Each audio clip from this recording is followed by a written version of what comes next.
Are you a team? Are you a partnership? Are you married or not?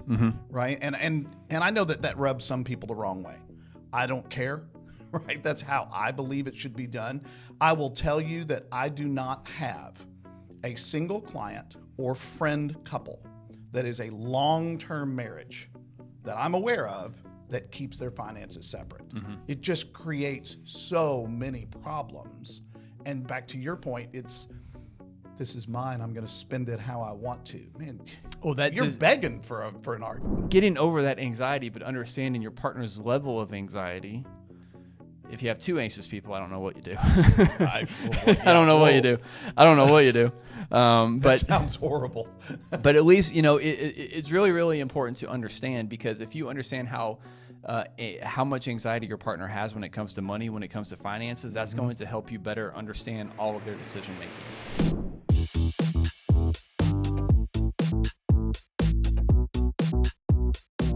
Welcome back to another edition of the Retirement Planning Happy Hour. Eric Douglas, Chris Vaughn, Family Wealth Planning here in Louisville, Kentucky on a wonderful early summer day. Thanks for joining us. Today, interesting topic. Controversial topic. Well, it could. Go ahead and put that one out there. We could potentially wade into a few controversial waters, but that's okay. But I think we started talking about what the number one root of divorce is, or number one cause of divorce is money. It's money. And that kind of led into the idea of us talking about maybe some money habits or some topics around money that really couples should be addressing. And on occasion, from time to time, we do see where some of these topics have not been addressed.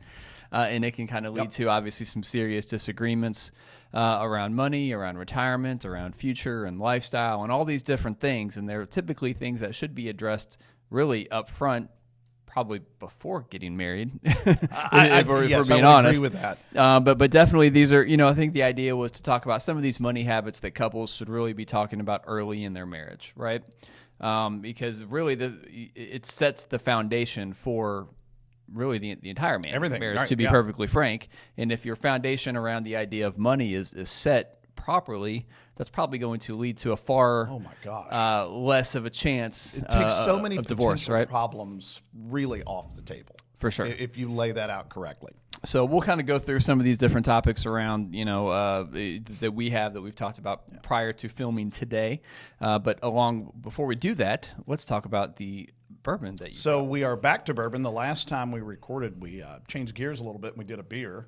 And I thought about doing something else, but it's like, you know what? I've got this thing sitting up on my shelf and I'm dying to open it because I haven't tried this. This is the Maker's Mark Cellar Aged. Now, I have had Maker's Mark Cellar Aged before. I just haven't had the 2025 version. This is an annual release that they do. Maker's Mark. And this is new to me, by the way. So I've never had a cellar aged. And just for proof, we opened this up right before we started filming. So I have not tasted the 2025. I'm about to find out. They started this back in 2023, so this is only the third release. 2026 is not out yet. I don't remember the time of year. The big thing here is Maker's Mark is not known for its long aging process on its bourbons. That's not their thing. They're a wheated bourbon thing. But this one is very old by their standards. So what they're doing on this particular one, I'm going to make sure I get this right. This is a blend, 74% 11-year-old, 10% 13-year-old, and 16% 14-year-old. And right now I'm doing the math to make sure that adds up to 100. Don't hurt yourself. But, that's up there when it comes to age. Most bourbons are well under 10 years old because you got to make a profit somewhere, and you don't make anything while it's sitting in a barrel. Then they, at some point in time, and I don't know if this is after that age and before they blend or not, I'm not sure about that one. They actually put it into a climate-controlled limestone cellar, and supposedly that makes it darker and richer and all that stuff. I don't know if that's true. We're going to find out when we taste it. So today is Maker's Mark Cellar Age. I'll add one more caveat. We've talked about the cost of bourbons and about how much the two of us are willing to spend on them. I'm not going to say how much this bottle was. I did pay retail for it. This is one of those bottles that if you're going, well, how much does that cost? You're not going to buy it. Yeah. Okay, let's just get that out there in the open.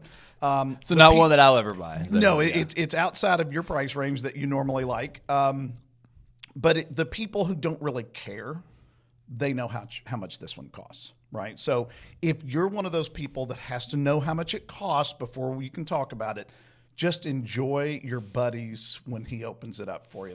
That would be my advice. I will absolutely drink to that. That's how I enjoy all this so stuff. That's what we're having today. Yep. All right, well, get your coughing done. Yeah, I got a little bit of a cough, and that's why we're drinking bourbon this afternoon, right? Yep.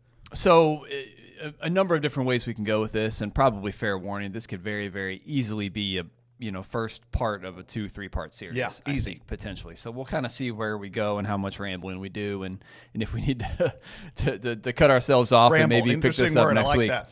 Well, that's all this is, right?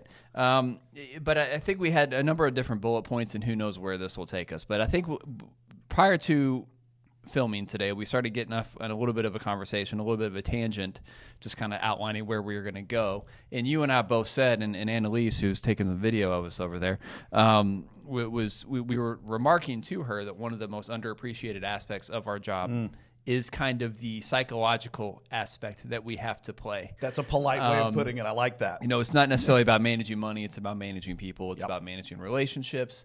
It's about, understanding, concerns, managing concerns and managing these, all these things that the clients have that they're scared of heading into retirement for the most part. And we have to alleviate those concerns, but a lot of those are emotionally based, and we have to address the emotional side of money just as much, and actually in a lot of cases even more so than the kind of financial side of money, if you will. And that's really the root of all of this, because money is by nature obviously inherently emotional for most people. It's also kind of a taboo topic. I wish it was less taboo. I try to make it very... It shouldn't be a taboo topic, but it absolutely is. And it's very much kind of that old school mentality, and it kind of has been passed down. And so money tends to be a very taboo topic for a lot of people, especially from grandparents to parents to grandkids, right? But also among spouses, because, spouses can come from dramatically different viewpoints when it comes to money. Absolutely. Different backgrounds, different, what do you want to say? Things that we... different philosophies on how you handle money. That was the word I was looking for. Different philosophies around money, what to do with it, what it should be spent on, what's important, right? And so heading into a marriage, you really need to understand truly what is... how those philosophies they obviously should align, right? Unfortunately, they don't always, but they definitely should be in some way, shape, or form in alignment with one another. And if they're not totally in alignment, you should at least understand where your partner is coming from when it comes to their philosophy around money, because that will have a major, major impact on the success or failure of your marriage, especially as you get a little bit older, right? And so from that angle, that was kind of how we came up with some of these bullet points, right? And I'll kind of let you maybe start talking a little bit about some of these individual bullet points, but the first one we had listed here was kind of the hidden spending habits. And this one, we probably shouldn't have put this one first, because this one can go down a pretty dark discussion very quickly. But I think when we hear the phrase hidden spending habits, we tend to think really negative. But I think this can be more innocuous than that. Well, I'm gonna go. I have a place where I'm gonna go, and we're gonna get super controversial right off the bat. Outstanding. But finish your thought. So I remember hearing this many, many years ago in a sermon at church, and the name of the people was put right out there, and it's like, oh my gosh, I know them very well. They live in my neighborhood, right? Yeah. And he had stopped on his way to work one morning. He didn't have anything for breakfast. Stomach's kind of rumbling a little bit. He stopped and got a donut. I don't know where he went. That's not important. But he stopped and got a donut on his way to work. Very, very minor thing, right? It was so good that he thought about that donut all day long. So on his way home, he stopped and got another donut. Wow, that was good, right? Next thing you know, he's stopping and getting a donut morning and afternoon, day in, day out, week in, week out, and he's not telling his wife about this. The funny part of the story, the way it was told, was this went on for quite some time. He put on some very unwanted pounds, obviously. and he was embarrassed. So he decided he had to tell his wife. And he opened the conversation with his wife up by saying, I've been keeping a secret from you, and I think it's important that you know. And you can only imagine where her mind went. And I remember the congregation just laughing uproariously, right? But the point is, this can be a very minor thing. But if you've got one of these little bitty spending habits, but you're not telling your spouse about it, it can lead to some real problems. What you think is not a big deal, he or she might go, that's a major issue. I've got a problem with that. The big one we've joked about in our house is Amazon. Mm-hmm. If you're not addicted to Amazon, please teach me how you do that, right? It seems like every day there's a delivery at our house from Amazon. And there was a commercial that came out not too long ago where I don't even remember what they were advertising, but he wanted something and she got upset with him. And then he walked out and there's a pile of Amazon boxes in the entry, and he just makes some kind of observation or whatever. She immediately backs off. Okay, we all have these little things. Does it get out of hand, right? Mm-hmm. As long as you're open and honest about it, it's usually not a problem. The problem is when you think it's not a big deal, so you don't say anything about it. So I was going to say where I was going to go with this specifically when it comes to kind of hidden spending habits. Mm-hmm. Obviously, our brains kind of immediately want to go to the negative and kind of the dark stuff, right? And no, that's not what I'm referring to at all. What I will say when it comes to kind of hidden spending habits, I will say when couples keep things separate. Oh, yeah, you're going into another category, and I love this one.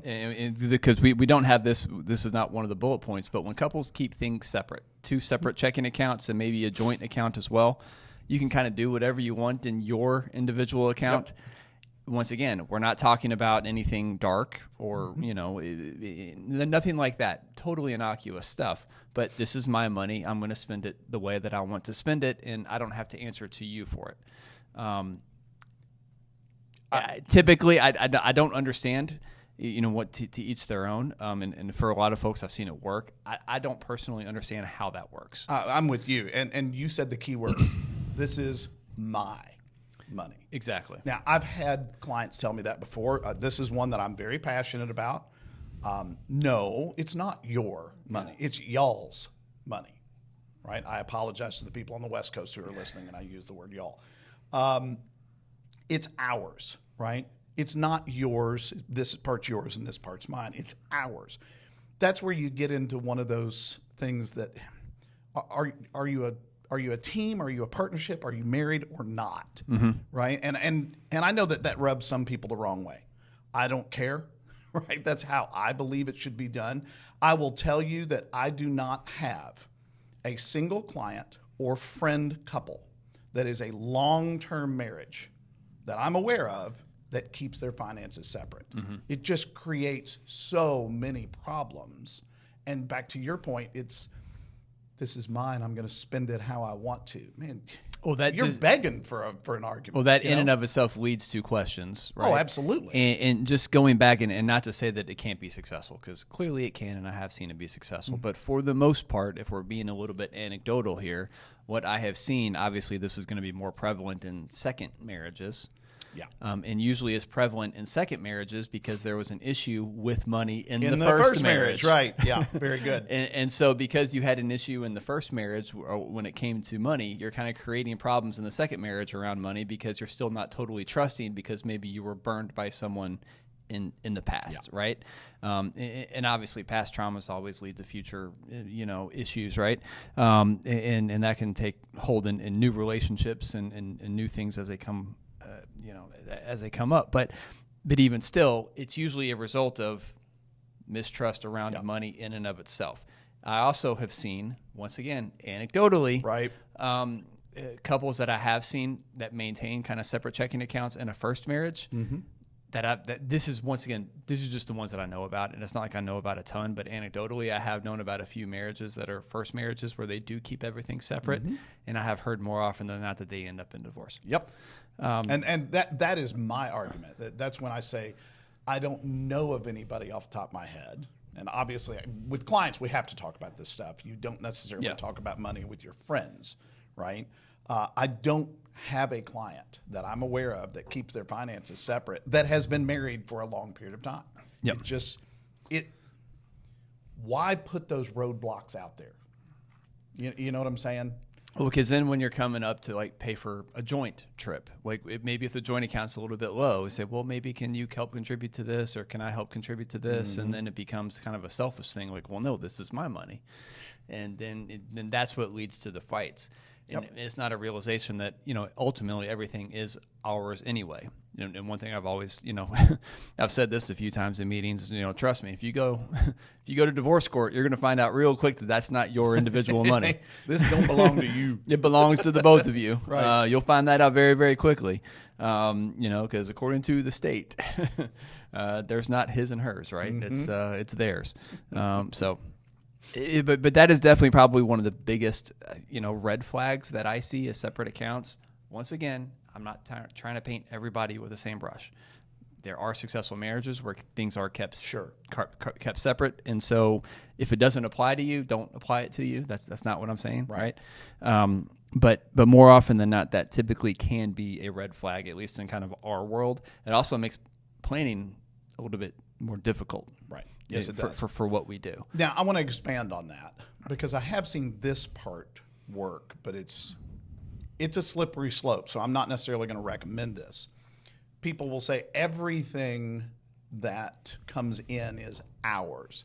However, we're going to give ourselves an allowance that you can spend it on whatever you want to of X number of dollars a month. I've seen that one work. I'm not a fan because it comes back to the very first thing we talked about. Are there hidden expenses? Are you going out and going to Krispy Kreme and buying a donut every day? Well, right? What I do with my money is, It is a slippery slope. I have seen it work. I am still not a fan, but I know that there's people listening going, well, we do that and that works. I've also seen that one cause marital problems, So just be aware. I will say this, the times that I've seen it work are with the people that are, let's say spreadsheet people. Yeah, we all know that type. Where they just they segment their lives to the degree that it just helps them, like the old envelope system from Dave Ramsey, right? Where I'm going to put this money in this envelope and it's for gas, and this envelope is for groceries, and so people that are able to kind of segment to that great a degree, and that's just the way that their brain works. I have seen that is typically going to be more successful for someone like that. Mm-hmm. That's not most of the population, right? And even then, and my brain doesn't work that way. I can't. I can do it that way. I think about it from a business point of view, where you have a discretionary fund, right? But I'm sorry, I just don't believe that is necessary in a marriage. It creates potential problems. Why would you take a risk that's not needed, right? There's no benefit if it does perfectly, right? There's just no benefit to it. Yeah, and at the end of the day, if you're married and you're aligned and you're sharing and you're a team, everything should be shared. Shouldn't be an issue, right? Typically, and we're going to kind of go into this one next, but you go into retirement as a team. You go on vacations together as a team. You do, you buy a house as a team. You raise your kids as a team. Kids are but most expensive, part of having a family, right? So, but all these things, you do together as a team, and then, on the side, you still have some kind of extra account or some kind of money on the side. It just leads to, it just leads to distrust. Yep, there you go, distrust. At some point, I don't want to say distrust might even be too strong of a word, but it just leads to questions. Potential distrust. It leads to questions, and it leads to potential. Anything that leads to potential distrust, I think, is probably not helpful for most people anyway. But anyway. All right, we've beaten that one to death. I think our opinion is out there. So let's talk about the retirement expectations that you were just talking about. Well, yeah, because I think what we see a lot, one spouse has expectations around when they want to retire or what they want to do in retirement, and the other spouse has something different in mind as far as the way they want to treat their work-life balance, how quickly they want to stop working, whether they want to stop working or not, right? What they want to do with their time. Yeah, I think the biggest arguments, and we've talked about this before, although I think it's been quite a while. I can't remember the last time we talked about it, so we probably need to talk about it again. Mm-hmm. Probably the biggest thing is when one spouse is already retired. Oh yeah, and then they kind of set their own routine and their own expectations, and they kind of build their own life around retirement. And then the other spouse retires a couple of years later and kind of tries to come into their space. And then you got to change everything. Yeah, but not to say that specifically, that aspect of it specifically, but just retirement in general. Mm-hmm. How the two of you view what retirement can and should look like, what that means from not only a monetary standpoint, from a financial standpoint, but obviously from an emotional standpoint, from a lifestyle specifically standpoint. Mm-hmm. What is it that you really want to do in retirement? Because we talk about retiring to something. We talk about doing life. Well, doing retirement, what is it that you're going to do? Doing what, though? So we were actually, and you kind of stole exactly what I was thinking there is, retiring to something, not from something. So we were having a discussion here in the office the other day, one of those questions, rapid fire question things where I'm going to give you, two options. You got to pick one, and it's right now. And one of them was beach or mountains. I've actually used that example with clients many times when we talk about travel, because when we talk to clients about, okay, what does retirement look like to you? Almost every time, one of the first things they say is, well, we want to travel some. And how much they want to travel varies wildly. Beach or mountains? Invariably, she will say beach and he will say mountains. Occasionally it's the opposite way, but you know where I'm going with that. And I thought, okay, my wife and I have been married for 30 years. We get along about as well as anybody you'll meet. And if you said that question to us, she's going to say beach and I'm going to say mountains. So even in one of those situations where you're fairly well aligned, you're not as aligned as you think. We took a cruise a few years ago and we went to Alaska. Now, I'm going to tell you right now, if you've never been on a cruise to Alaska, put it on the bucket list, because it is truly one of the more magical things that I've ever done. Kathy said to me, I'm so glad we went. That was great. I said, awesome, let's book it again. And she said, never again.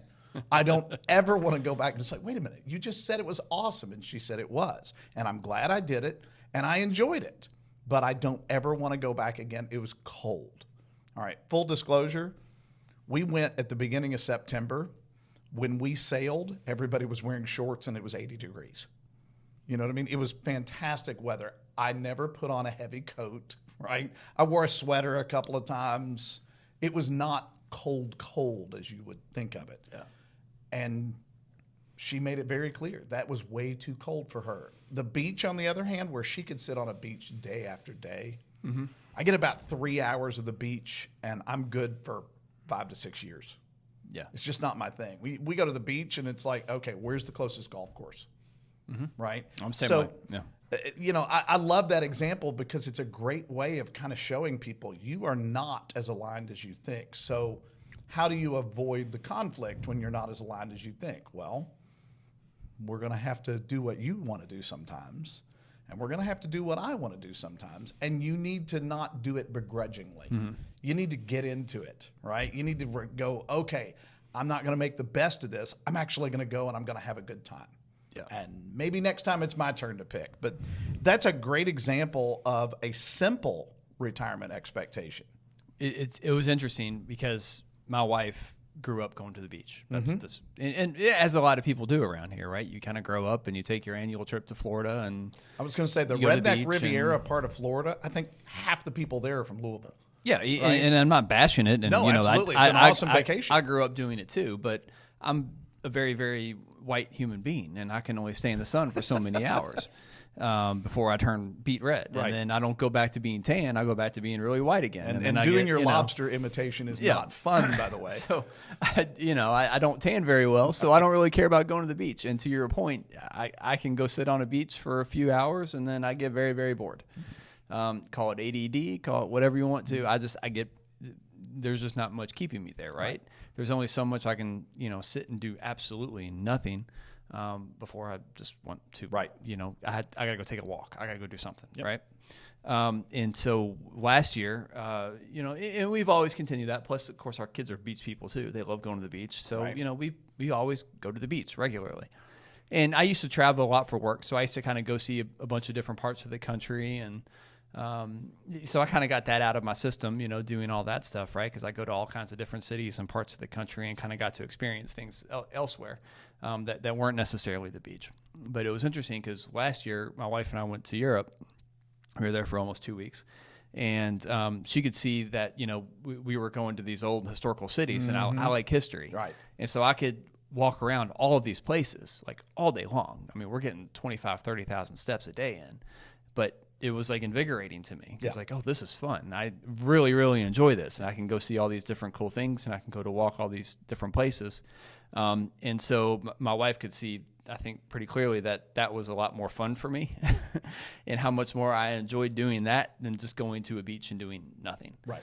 It wasn't that I don't enjoy downtime, but my downtime just looks different than the way she enjoyed. And some of us don't need as much downtime as others. Now, I'm going to pick on the guys out there because this is almost always the husband in the relationship. When you go on vacation, that whole go, go, go, which that's me. The more I'm going, the more relaxing it is to me. My wife would kill me if I actually did that to her. And sometimes I feel like I am. That's where the happy medium is. A little go-go, but a little slow down and enjoy it a little bit. So, but yeah, and obviously we're taking kind of extreme examples, but at the end of the day, couples need to agree about this stuff in order to kind of maintain a happy home, if you will, right? They need to kind of understand, at least if they don't necessarily agree or, are completely aligned with it, they at least need to understand the other person. Right. So we will always take beach vacations because my wife really likes them. And it's not that I don't like them at all. I don't mind them, but I'm just not someone who can ever go sit on the beach with her all day long and read a book. I'll go out of my mind. And she has at least accepted that I'm not going to be the person sitting next to her on the beach reading a book while she does that. Right. Because I just can't do that. I go out of my mind. So she accepts that about me. I accept that about her. I'll go play golf. And that's we do that. I'll go play around while she sits on the beach and reads a book. And that's totally fine. And we're both happy and we both kind of get what we want. But you have to have that understanding and those expectations of one another as you enter into retirement, because it's not just about the vacations, obviously, but it's about how you spend your money. The vacations are kind of a metaphor for what we want to do with our money, what type of lifestyle that we want to live. Where do we want to live? How much do we want to travel? Do we want to downsize? Do we want to get a patio home? Do we want to live in a bigger house, right? What is it that we want to do? Do we want to go buy a beach house or some type of a vacation house, or just go different places? So you're kind of transitioning into a thought that I was having, that this is partly about retirement expectations. It's partly about spending priorities, which is another thing that we had on there. I have heard this one more times than I care to think about. Well, we're going to spend all our time with our grandbabies. I'm going to have lots of grandbabies. Okay, first of all, grandbabies grow up, right? There's a reason why every sitcom in history that has children as part of the storyline, it doesn't matter how funny it is, it always goes away because the kids grow up. You can't make them not grow up unless it's the card like The Simpsons, but that's a cartoon. So the other part to that is it you want to spend all your time with your grandbabies, or is it, I'll use that word again, do y'all want to spend a lot of time with those grandbabies? And I've heard that from clients. One of them is really looking forward to this, and the other one is going, I raised my kids. I'm done. My reward for not killing my kids is that I get to talk about my grandbabies, but I don't want to be around them all the time.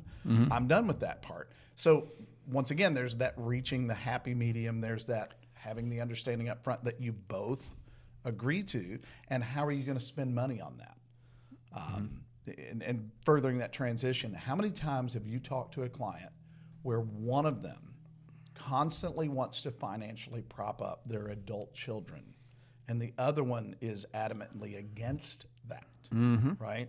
I've had that conversation more times than I care to think about. And it's like, here's people that have been married 20, 30, 40 years, and all of a sudden they're having some conflict over money because of who they're going to spend that money on, right?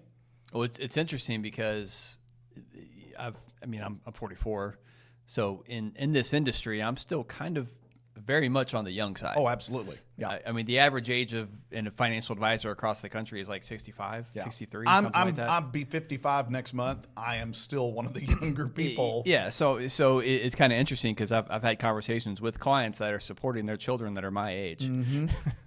And I'm like, man, I wish my parents were as generous as you are. And I've made that comment, and you can kind of see one of the parents like, oh, yeah, there's a point there. But that is interesting for sure because you want to do the right thing and you want to help and you know. Yeah. But that kind of goes into a parenting philosophy as well, which is how much rope do you give your kids? I'll go back to something you said a few minutes ago, and I heard these exact words come out of a client's mouth. The adult children, and I've met all of their kids. All of their kids are in their 30s. We're not talking about they just finished school and they're trying desperately to get ahead. No, they've been out there for a while. Yeah. One of them was in financial trouble again, right?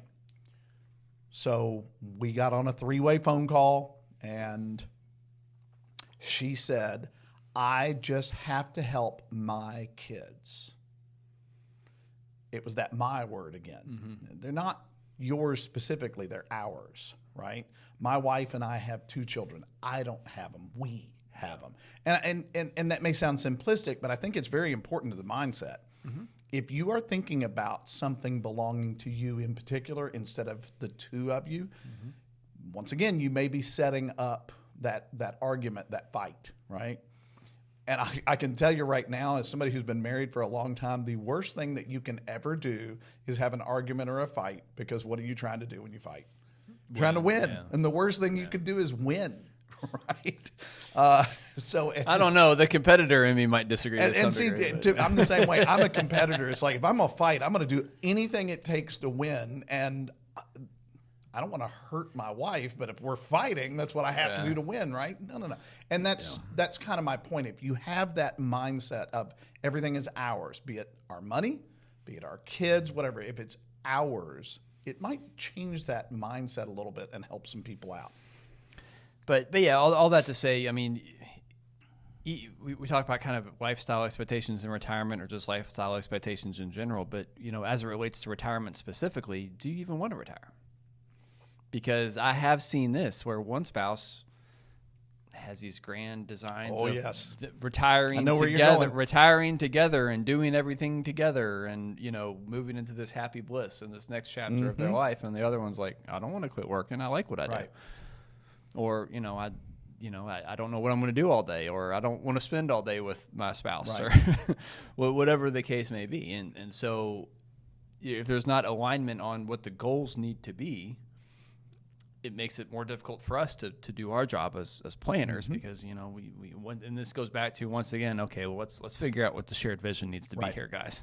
Well, it's something that I've just popped into my head, and I'm going to pick on my parents again because that's what I do. You've kind of been around the corners of this and what we're talking about. When my dad retired, right? That vision of we are going to do everything together. You've both been working in most cases for a long period of time. You spend a few hours together every day, not all day, 24 hours a day, 7 days a week. There's a learning curve to that. So I remember Dad retired, and he spent every waking hour in his workshop building something out of wood. We don't even know what he was building half the time. I don't think he cared. Right? Then Mom retired.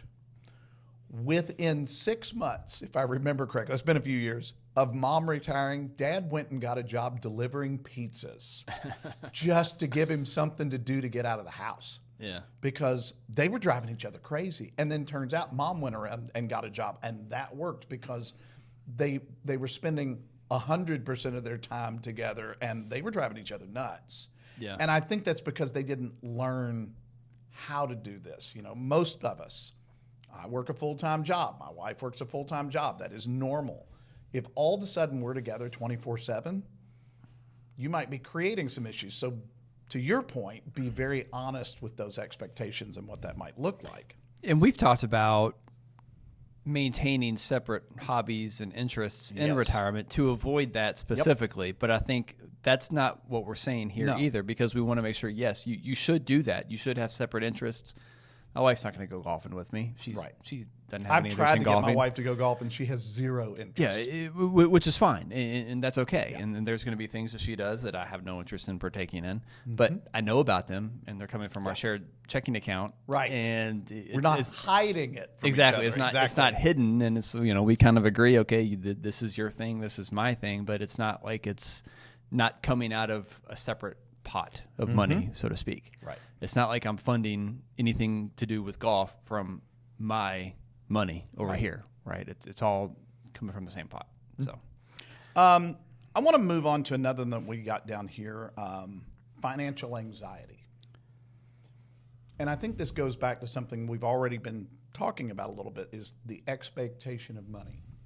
When I talk about, or when I hear the words financial anxiety with a couple, I have a very specific couple in mind that I was going to work with years ago. We decided we did not want to move forward, but I saw the anxiety, and I've wondered many times over the years whatever happened to them. And what had happened was they were very interested in moving forward. He was an engineer.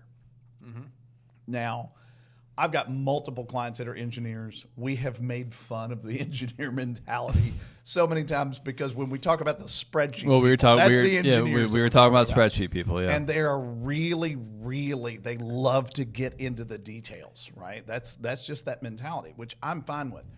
In this particular case, he was an engineer, and he had done all the investing himself over the years, and he had done more good than he did bad. He'd done fairly well. But trying to explain to him the distribution phase, the retirement phase, is totally different than accumulation. You can be great at one and be horrible at the other. Sure. Right? It's a different skill set altogether. He was not seeing that. And he was talking about how he believed that he could continue to manage his assets during retirement. So I said, okay, I'm not going to tell you what to do. I'm going to ask you, how much time do you put into that? And he said, probably an hour, hour and a half a day. And his wife got so upset. And she kept saying, I don't want to live like that when we're retired. I don't want you to have to put in all that time. I don't want you to be stressed about it. And she talked about, I've seen you get really upset and stressed because the market didn't do what you thought it was going to do in the past, right? Yeah. It's a much bigger deal now in retirement. I remember her, and I've said this many times, I remember her leaning back in her chair, and she said, I just want to say, Jesus, take the wheel, right? And we laughed. We had a good laugh about it, but she was very serious. It was important to her that we not have to be worried about it, but we didn't want to have to do it. And he really wanted to do it. And it's like, I wish them the best, but they've got a battle between each other that they've got to deal with in retirement because of her anxiety for something going wrong and his insistence. No, nothing could go wrong, right? Financial anxiety, this is, I mean, we talked about playing kind of psychologist, dime store psychologist. This is why. Because money is, once again, very emotional for clients. It's their money, it's their livelihood, it's their well-being, right? Yeah. It's their foundation, it's their everything for a lot of folks. And I'm not minimizing that in any way, shape, or form whatsoever. But that's why we have to play kind of dime store psychologist so much, because some people come in with so much anxiety around finances, around their money. Very true. And even people that we've walked through the process and shown them, whatever you're doing now, you can continue to do in perpetuity. If you live to 95, if you live to 125, you're going to be okay. Right. We've set up your plan. This is the way that it's set up. This is how we do it, etc. Right? Everything is ready to go. And then 2 months later, when the market drops 1.5% in a day, you get a call. And then we all know the type. And then you're reassuring, right? And then it's constant reassurance over the years. And over time, that can kind of go away and get better, but it never disappears because some people, that's just the way some people are wired. So this is actually a really, really big one. And it's interesting because, you know, we've talked about this kind of internally because AI, right? AI is a big discussion point. AI is going to come take everyone's jobs. AI is going to do everything. You know, the world's going to be ruined because of AI. I totally disagree. We've done a podcast on that. I think we probably are going to need to do another one. Totally disagree. But this is why we will never be replaced. I was hoping you were going to go down this road. This is why we won't be replaced, because people need to feel better. What we do, you know, a lot of the money management in and of itself, I mean, you can learn that. You can go on YouTube. If you really, really wanted to teach yourself kind of, you know, what index funds to buy, you can kind of do it yourself and not get in too much trouble. Now, when you create a distribution strategy, you could potentially get in trouble, but there's enough videos out there, and if you have enough money, you'll probably be okay. Is it the best way that you could have done it? Probably not. But you know what? You can probably find a way to do it yourself and feel better about yourself by not having to pay someone like us. That's not everybody. A lot of people need reassurance, constant reassurance, which is okay. But that's what we're here for, right? And that's why we create plans the way that we do. And this is why I really don't see us losing our jobs to AI as an industry. And I don't see a lot of industries losing their jobs to AI either, to be perfectly frank. They're just going to morph, but that's a different discussion. It'll change, and just like our jobs are going to change, and we've already done the episode on that. But but this is a really, really big deal because money is so terribly emotional to people that they just need reassurances. And even if you reassure them once, doesn't mean you're not going to have to do it again next month. I, as a general rule with the clients that I work with, probably 90% of them, I'm meeting with them a couple of times a year, and it's really kind of determined by them. But when we start getting within a couple of years of retirement, and certainly for the first 3 years after retirement, I tell them, I want to see you 3 times a year. That's a minimum. Really? Why so much? Because you're going to need reassurance. No, we're good. We understand it. Yeah, trust me. You're going to need reassurance when all of a sudden the money is not coming in from that job source anymore. When the amount of money that you have to work with now has to last basically an indefinite period of time. You're going to have some questions, some concerns. The anxiety is going to come up, and I'm going to go ahead and just kind of pre-schedule that to help alleviate it because it's going to happen. I've never had anybody tell me this was a waste of time. I don't need to do it this often. We don't have that anxiety. They all do, right? And that's, to your point, that's where this particular issue, that financial anxiety, is the reason why AI is not going to take over that part of our business. It just can't. Well, financial anxiety specifically it's those clients specifically in mind are the reason why we rebranded and created our tagline. Yes. In the way that we did, do life on purpose. Because we spend so much time reassuring those clients that they're okay to go do life, to go accomplish their dreams, to go do the things that they want to do that bring them joy, as opposed to sitting around staring at spreadsheets for an hour and a half a day, right? Worrying about something that they really can't possibly control. Right. That their focus needs to be on going out, doing life, enjoying things, and doing it on purpose, with joy, with gratitude, because they're in a position to be able to do that, right? Yep. But going back to kind of the idea around talking about this at a young age, and understanding your spouse, and understanding what level of anxiety they have around money, around finances, because once again, money is the number one cause of divorce. This is what leads to fights, and I see it. My wife and I don't fight about money, but there is a difference in the way that we were raised, because the way I was raised, not necessarily the way I was raised, but kind of from where I come from, I didn't come from much. Right. I don't need much to be happy. I don't really have much anxiety around money because I know what it's like to not have it. So if I have a little bit, I'm okay. Whereas someone who grew up with a pretty decent amount of it gets really, really anxious if they lose any level of that. Yeah. Right. It's the idea of, just losing anything versus gain. Like, you can make all the money in the world.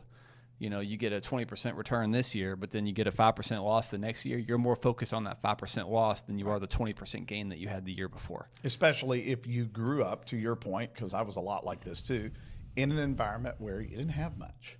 Yeah. You worked hard to get out of that. You don't want to end up back there. Whereas the spouse maybe grew up, not necessarily with a silver spoon, but they've never had to experience that. They have a different mindset, and it can really, you can butt heads over that. Well, it's interesting too, because this kind of goes back to, when I started my company, when we started this company together. My wife was very anxious. Oh, yes. Around me quitting my old job. Yep. And I had some level of success, and we had a certain lifestyle that we'd kind of become accustomed to, and it was blessed and was, and all that. But to leave that and start from scratch, to start from zero, right? When your kids are already in school, and you've got the health insurance and the mortgage and the car payments and all that stuff. Isn't it funny how the risk taker always marries the non-risk taker? Well, but this goes back to, like, I don't have much level of financial anxiety because I just kind of grew up without it, and I know, well, if it all goes to hell, I'll figure out a way to I'll either make it out before, right? I'll either figure it out, or I'll make it back, or I'll do something. I'll be okay. I don't let money. I don't treat it like an idol. I just never really have. And, but my wife was very, very anxious about this. Mm-hmm. Well, she ended up seeing, kind of my level of anxiety was low. So that made her feel better, obviously. And then she saw that, we had some success with this. That was what gave her confidence. Good point. To go and do her own thing when she franchised a hot work studio a couple years ago. Because that's not something that she would have done before we did this, right? Because she had way too much anxiety around me doing this.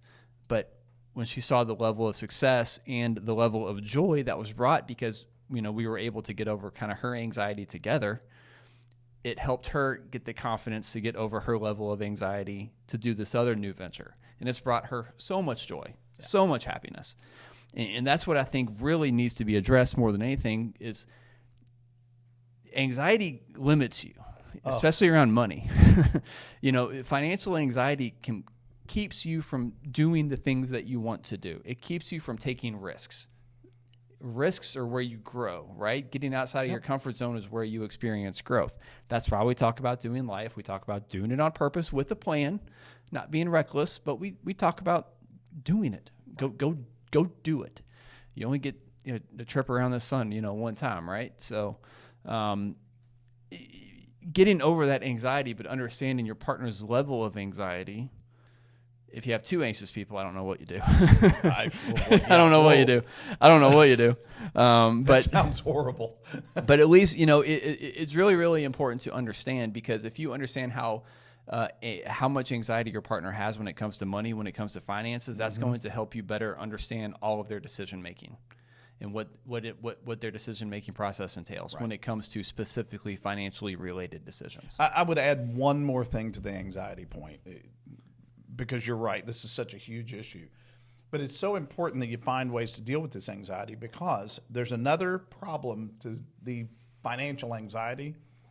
Sustained anxiety creates physical problems, medical problems. Who wants to spend the last 5, 10, 15 years of your life with a medical problem that you live with every day that was brought on by, hypertension, things like that? So working yourself through these issues to the point that you're both comfortable, it's not just in your best interest to make your marriage good. It's in your best interest for your physical health as well. So I had, and I've used this story before, I'll bring it up again, but, very sweet client of ours. She's older, she's retired now, but she was still working and she lost her job. And when she lost her job, she left me a voicemail after work one day. She said, Eric, I just want to tell you I lost my job. Give me a call. We can talk about it in the morning. And, I called her the next day when I got into the office first thing, and we kind of talked through everything and what happened. And, I reassured her, you're on plan. We've talked about this. You could have quit your job 2 years ago. Right. You just wanted to continue working, and that's fine. But, you're fine. Don't worry about it. You're good. That was, obviously a much longer conversation that just wrapped up very, very it's quickly. A quick paraphrase. But to paraphrase, she was okay. She didn't need to keep working, but she wanted to keep working because she felt better about some money coming in. But when we got up, before we got off the phone, after that long conversation that we had, she said, I went to bed last night knowing that the conversations that we've had over the last couple of years, where you have continually told me that I'm okay to quit my job and that I'm okay with money and I don't need to worry about this stuff. That was the only reason I went to bed last night after I lost my job unexpectedly. Yeah. I was like, that's AI can't replace that. Nope. That's why we do what we do. And the fact that I was able to get over her anxiety a little bit, but once again, it took a while to do that because after I met her the first time, that wouldn't have happened. It took years of working with her to be able to get to that point. That's the best part of what we do. That is so rewarding when you have those kind of conversations. I love that. Yeah, but she was also single. She didn't have someone to, she was a single lady, and she didn't have someone to bounce these things off of as well. So, but it's important. It's very, very important, and it's very, very important when you're young and early in a marriage to kind of understand where your spouse is coming from a financial standpoint, so you can best understand their level of anxiety and best understand how to communicate with them around what's important to you, what's important to the two of you together, and what type of life that you want to build for yourself. Okay, let's go ahead and tackle this last one before we start wrapping up. Caregiving for parents. In your particular case, I know your dad and your stepmom, so I can only speak to what I've been through and what I've heard other people talk about. My wife and I both have two parents. In both cases, one of them has passed away. My mom is gone, and my father-in-law is gone. And in both of our cases, we come from relatively small families. I am one of three kids. My wife is the older of two. So we see some things coming, right? Both of the surviving parents are in their mid-80s. So, some realities are hitting home. How do you deal with taking care of those parents? Because you're not going to say, well, I don't care. Nobody's going to do that. Right? Not anybody that I would want to be associated with. So how do you go about dealing with, that parent that you need to take care of? Are you going to financially help them? That can be a huge, huge stressor. I would argue, and we've talked about this in classes before when it comes to long-term care giving, not insurance, but the giving of it. It is typically the oldest daughter. It is more than 50% of the time that oldest daughter's family ends up financially supporting the caregiving of the elder parent. You can see where tremendous numbers of problems can come from this. And this is typically with people who have been married for a while, but I can imagine that with people who are in a second marriage where you didn't get married until you were in your, say, 40s or 50s, you don't have that 30, 40, 50-year relationship with the parent. So it's not as big of a deal to you. How do we go about dealing with preparing for caregiving for parents? I just threw you under the bus, didn't I? Well, there's a lot there, right? Yeah, there's a lot to it. There's definitely a lot there. I mean, there's no. It's interesting. It's very cultural. Because I saw a stat. I forgot how many years ago I saw this stat, and it's always stuck with me, and I've always tried to pay attention whenever I am able to. But they talked about the rates of long-term care for the Asian community. Yep. Is the absolute lowest. Lowest, by far. Because Asians just don't go into long-term care because they go to live with their kids. Yep. Their kids take care. It's like just it's cultural. It's absolutely culturally based. You just do it. You just take care of your parents. Your parents took care of you. It's just embedded in their culture for generations. I mean, centuries. That's a little bit different in our kind of American culture. Yep. And it's interesting too because we don't want to be a bother. And I'll throw myself in this too. I hate picking up, calling people and I hate asking for favors. I hate it. You and I are together on that one. I despise it. And my wife is always like, just do this, go ahead. I'm like, no. That's the Gen X in you coming out right Yeah, there. I was like, I'll do it myself. I don't want to bother people. And I'm the 100% the worst at it. But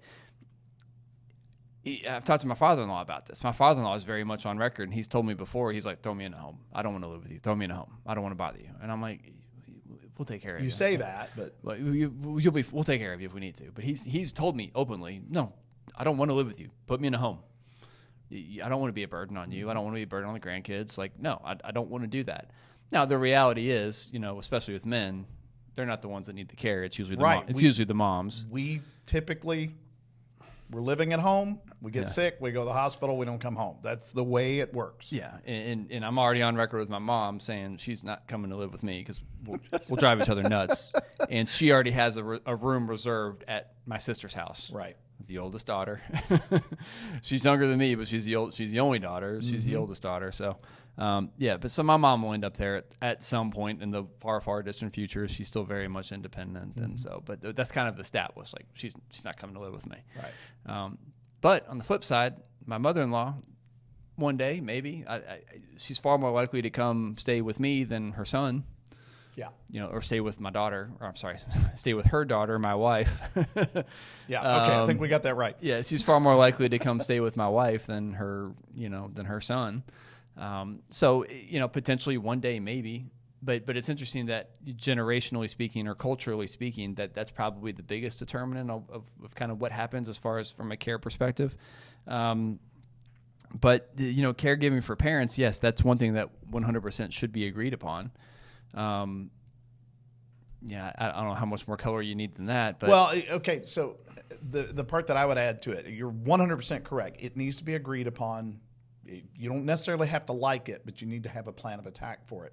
But you need to have that conversation before they get where they need you. And I'll, once again, I'll pick on my situation. My dad is still living independently. Now, should he be living independently? That's a different discussion, but he is by his own choice. Can we do a podcast episode on that? Oh, boy. Just tell stories about your dad? I could bring my sisters in, and wow. I'll just drink, you all talk. We'll do that. We had a great story about, and mom and dad both, we had a great story about when the bug zappers first came out. What happened in the backyard. It's a great story sometime. That would be a fun podcast. Anyway, Dad is still living on his own, and he is getting by to the point that he wants to be getting by, right? Is it a stressor upon myself and both of my sisters? Yes. Are the spouses stressed out by it? Yes. But we have already dealt with what if this gets worse, because in theory, it's gonna. In the case of my mother-in-law, that one's a little bit different. My wife has one younger brother. Okay, they do not live in the same town where we are, although they're here in Kentucky. But they have 3 children, and those 3 children are still very much in the house. Whereas my kids, my youngest just graduated from high school. They're getting ready to leave. We have the space, right? And my mother-in-law has Parkinson's, right? So we know that's a progressive disease. It in theory is going to get worse, right? So we've already made those arrangements to be able to take care of her. So my wife and I are not going to start a fight over this because we've already had the conversation. We've already said, okay, here's what we can do. Here's what we're willing to do. But we've laid that plan out. It all goes back to having a plan for what can happen to you, right? As opposed to being reactive when something does happen, right?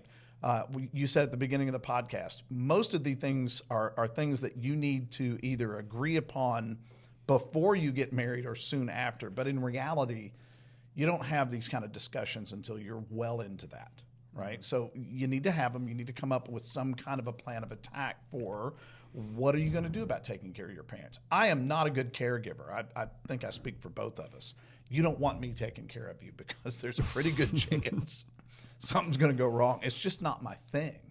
I'm really good at maintenance and stuff like that on the equipment and the stuff around the house, but you don't want me taking care of another human being, right? It's not my skill set.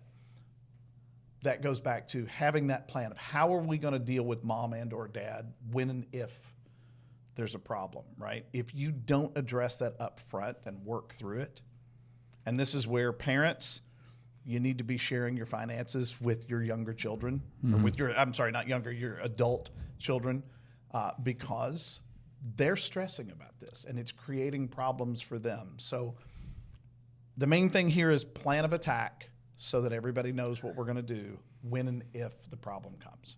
Yeah. So, and I would argue too, if your philosophies are aligned in most areas of life, it's probably safe to assume that your philosophies will be relatively aligned with whether or not or how to best care for your parents. Yeah. Right. So, if you guys are pretty much aligned on everything, it's not like you're going to completely disagree on whether or not your parents need to be taken care of. Right? In our case, this was a fairly simple conversation to have, and we've had it multiple times. It was not a big, long, drawn-out debate, no, but we had the discussion, so now we know. Yeah, and clearly I'm joking about my mom because she listens to the podcast. But I joke about my dad because I know he I guarantee my mom heard me make that comment and she was rolling in the car or wherever she's listening to this. She's laughing about it, but because it's 100% true, our relationship got a lot better when I moved out of the house. But no, I get that one too, and I absolutely love her dearly. But it's just as far as best for everyone, she's gonna be better served with my sister. They're just philosophically going to be, more alike. And they're cleaner, and I'm not as clean as my mom is. And it would drive her nuts. Yep. So for my mom's sanity, she's better off at my sister's house. There you go. So anyway. So we could talk about, marital advice when it comes to money all day long and probably turn multiple podcasts into it. So now we'll give marital advice when it comes to drinking. Let's come back to bourbon, which is... Well, depending on your household, this might actually be a discussion. I could have chugged this. Oh, my gosh. Is that not... this? I meant to look. I believe this is 112.9 proof. It's not 112. I refuse to believe this is 112. This is smooth. It is. Okay. It is a wheat bourbon. It is a wheated. They tend to be a little bit softer on the mouth, feel smoother. It's all, I get the taste on my tongue, which is delicious, but it goes down. There's nothing down there. There's no hug coming down, but at the same time, I can taste it, but there's no...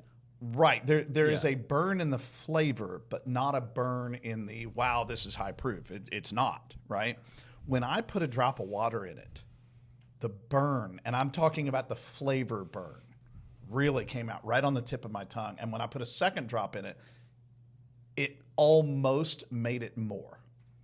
And it was wonderful. Like when you eat spicy food, you know what I mean? Yeah. Good spicy food tastes good because of that heat flavor to it. This had that. It's rich. It has viscosity to it almost, which I like.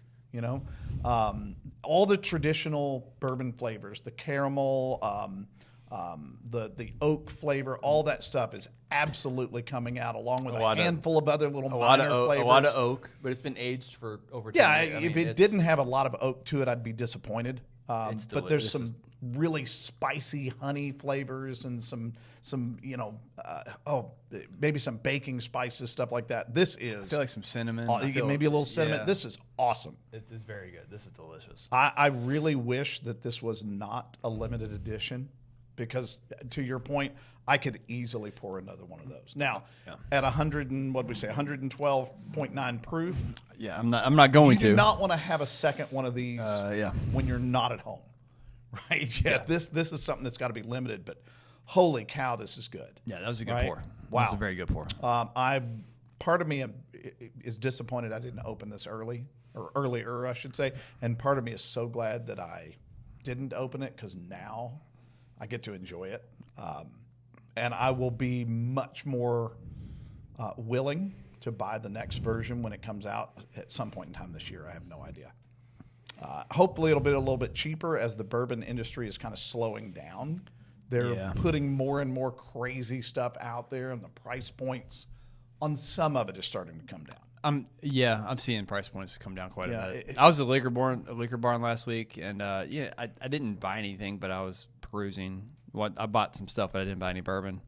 I didn't need any, but I was just kind of looking at some of the prices, and I could tell some of the prices on things that I've bought before have started to come down. Yeah, I'm still seeing some high prices on some specialty things. The last time that I went into a big box store here in town, I saw last year's Woodford Double Double. Right, that's a very sought after bottle. We've done that one delicious. before, and it's out of this world. it is still $210 a bottle. Yeah. Right. And quite frankly, they'll probably get it, but it'll take a lot longer for them to get it. They're going to sit on inventory for a while, which means, in theory, the prices are going to start coming down, or you're going to start seeing more and more of these unique spinoffs. And I'll pick on Buffalo Trace here for a minute. The actual Buffalo Trace product, that product is readily available now. You see cases of it at $30 a bottle or less. I was in Liquor Barn last week over in Middletown. They had barrel picks of it. And it was the 375, so it's half size for $22, and there were cases of it. So it's becoming readily available. On the other end of the spectrum, I believe it was last month, it might be this month, they are releasing Eagle Rare 30-year-old. Wow. I cannot imagine what that tastes like. The retail price on it is $12,500. So let's assume, for argument's sake, that I was willing to spend that kind of money, had that kind of money to spend, and found it. I'm not opening that, right? So I have no idea what it tastes like. I know that I've seen pictures of the bottle and the presentation and all that, and it looks gorgeous. At $12,000, it better look gorgeous, right? I'll wait for you to come here with that one. That one's not going to show up anytime soon. Yeah. But my point is, some things they're not moving the price, but they're getting much more available. We're going to find these more and more often. Some things they are putting out new expressions, older expressions. They're experimenting around because there's so much inventory that's out there right now. And that's just going to continue on. Part of me says, as a native of Kentucky, this is disappointing because bourbon's such a huge part of the industry here. Now, the tourism has not slowed down. They had a banner year last year. Bourbonism is still strong. But the other part of me, as somebody who was a bourbon fan when it was not cool, and I'm going to continue to be a bourbon fan, I love the fact that it's not as popular because I can get more cool things. There's more neat things out there to try, like this cellar aged. So, Well, it's cyclical. It'll come back. it will. It always does. Pretty good place to wrap up. Yep. Pretty good discussion around money, finances for young couples, and habits that should be discussed. We encourage you, obviously, to discuss all of these with your spouse and significant other wherever applicable. If you would like the two of you to come in and talk about it with us, we would love to welcome that conversation. Please go to our website, fwppartners.com. Hit the little link in the upper right-hand corner. Schedule a call with us. We would love to get on the phone with you. Feel free to leave a review or a rating. We would greatly appreciate that as well. Thanks for listening. Thanks for sharing. Until next time.